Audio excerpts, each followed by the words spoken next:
ससुररिया दिहे न तू हमार कसूर।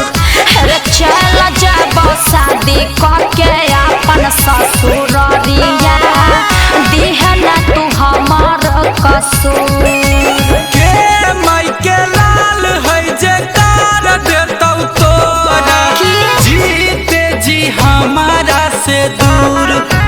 के माई के लाल है जे कार देतौ तोरा जीते जी हमारा से दूर।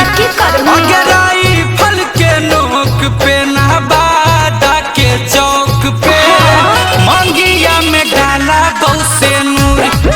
अगराई फल के नोक पे ना लौंदा के चौक पे मंगिया में डाला गौ से नूर। हेरे भइबा काट देतो तोरा।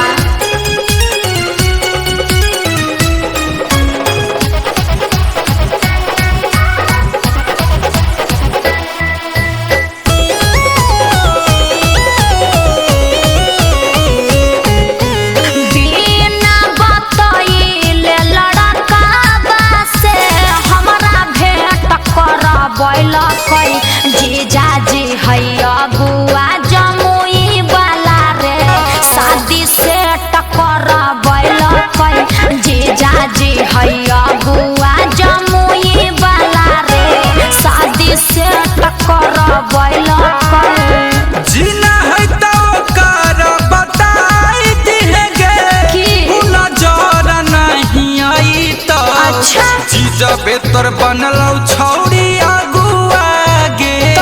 बिना मौत के मरई तो। जीजा बेतर बनलौ छौड़ी आगे बिना मौत के मरई तो। जान गेलै सभे हमर तोरा से है चक्कर शादी करे ले कई मजबूर। अगराई फल के नोक पे से खपूरा के चौक पे मंगिया में डाला गौ से नूर। अगराई फल के नोक पे जहानाबाद के चौक पे मंगिया में डाला गौ से नूर। तो बवाल तो हम नहीं जानो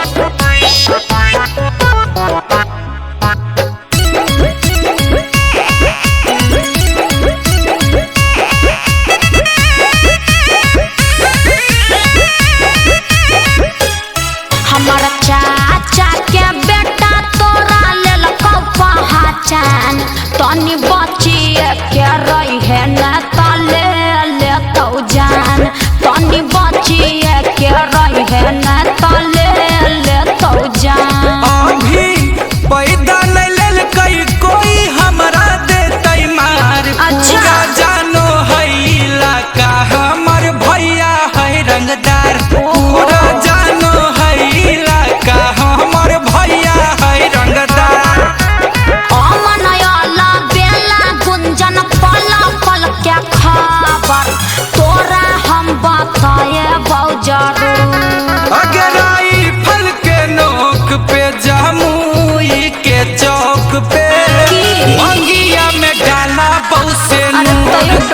अगराई फल के नोक पे गाया पटाना के चौक पे मंगिया में डाला बहु से नूर। अच्छा ठीक है लफड़ा होता तो संभाल ली है।